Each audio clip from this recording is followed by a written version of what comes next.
the idea behind black belt. People in jiu-jitsu, because it's so hard to get there, there's so much work it takes to get there.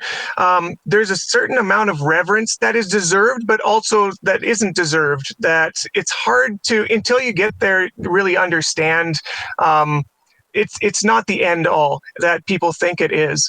And to be honest, one of my favorite parts of being a black belt is being tapped by lower belts now. I used to be terrified of it when I first got my black belt, because I'm like, I can't get tapped by other people because I'm higher than basically everybody. The only people at my level, are other black belts, and I sure I can get tapped in, but a brown belt, no. A purple belt, forget it. Blue belt, no way. You know what I mean?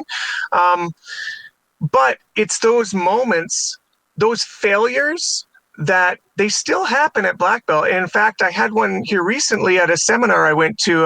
My promoting professor was running a seminar in Calgary, and he brought up 2 of his super kids that are these juvenile blue belts. And they've been training just about as long as I have. They've been training since they were 3, and they're 16 now. So they've been training like that 12, 13 years at this point. And they kicked my ass. Like I won't, like, I'm glad it wasn't filmed, is what I'm saying.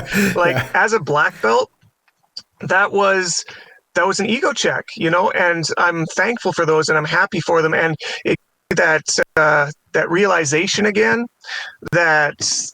or I guess I can understand again, or remember what it was like to be that white belt that just gets shit kicked when you don't expect to. And I don't know. I mean, it's refreshing. I think it's healthy. And I just want to put it out there that black belts feel that too. And, we should. It's part of the process. Yeah, I really love that you said that, man, because that is something that I feel happens a lot of times with black belts. Like when we talk about black belts, sometimes we see them as being perfect in life and being like really have it all figured out. Man, not only are there some really shitty people out there that get black belts, there's also people that still learn lessons. As a black belt, you still learn lessons every day, and you still battle ego. And I would imagine, like you said, that there's a lot of black belts that feel that there's an extra layer of stress. That's like, okay, well, now I really can't get caught by anybody lower than me, because then I'm not really a black belt or whatever. So I think it's beautiful that you've come to realize that, hey man, look, I'm a jiu-jitsu guy, and I'm just trying to be the best I can be, and there's going to be people who are coming up who, man, have their day sometimes, or maybe they have a knack for jiu-jitsu and they're a purple belt that I feel like too, like nowadays it's not unheard of for an advanced rank like a purple belt or a brown belt to catch a black belt in training or even in a tournament setting. Back in the day, it seemed to be like such a bigger deal than it is. But nowadays, like, man, you take an advanced guy in jiu-jitsu and it's an advanced guy in jiu-jitsu. You know what I mean? Like, I don't know. I don't feel like the belts necessarily have as much boundary as they used to, Belts is a weird one now, man, because there's this push right now, thanks to Gordon Ryan and John Danaher and the whole DDS phenomenon, especially in super fights, which tend to be almost exclusively no-gi now, that people seem to think that the gi is dead, it's had its time, we're all going no-gi is the future. But there's this weird thing that happens when you get rid of the gi is you also get rid of the belt, right? That goes with it. Yeah. So that can be a refreshing thing for some people. It's just like, your skill is your skill. Go show how good you are. That's great. But to be honest, and I shouldn't have to explain this to anybody who wears a belt, is there's a lot of identity that goes into that, and a lot of like self-respect, So there's people that I find in no-gi schools, they might quit because they don't feel like they're making any progress, because they can't see the progress. You know what I mean? They didn't get that stripe. They didn't get that belt. I know some schools will have no-gi belts or whatever, but if you get rid of the gi, I'm kind of worried, like culturally, because as an instructor, when I was running, especially kids class, they always want to know, like, when's the next promotion? What belt are you? How many stripes? The parents are always asking, but it bleeds into adults as well.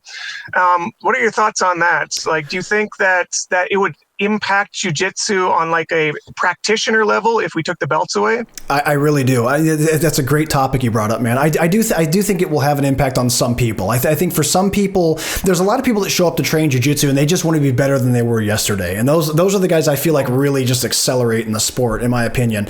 But then there's a lot of people that even though they are, that they love jiu-jitsu and that they're not chasing belts necessarily, they do need that kind of constant reassurance of, hey, I'm doing the right thing, or my instructor sees that I'm progressing and I understand what I need to be working on.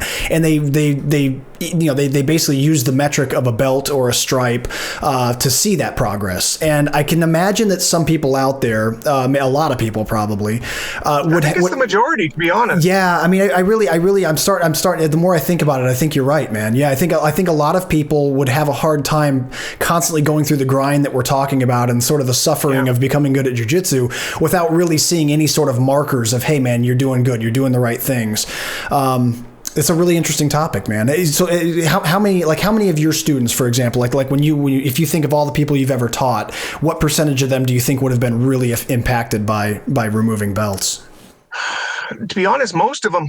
I think that most of them, there's probably like a healthy 10% of people I've ever rolled with or trained with that do not care at all about the rank, and they're just happy to get better. And like you're saying, those guys have the healthiest mindset, to be honest. If everybody could be more like them, great. But I just don't feel like people are. You know what I mean? We live in a first world capitalist society where we want to see progression through your career, and if your hobby or your career shows progression through those metrics that we talked about, and they get taken away, you're going to lose a lot of people. I just feel that way.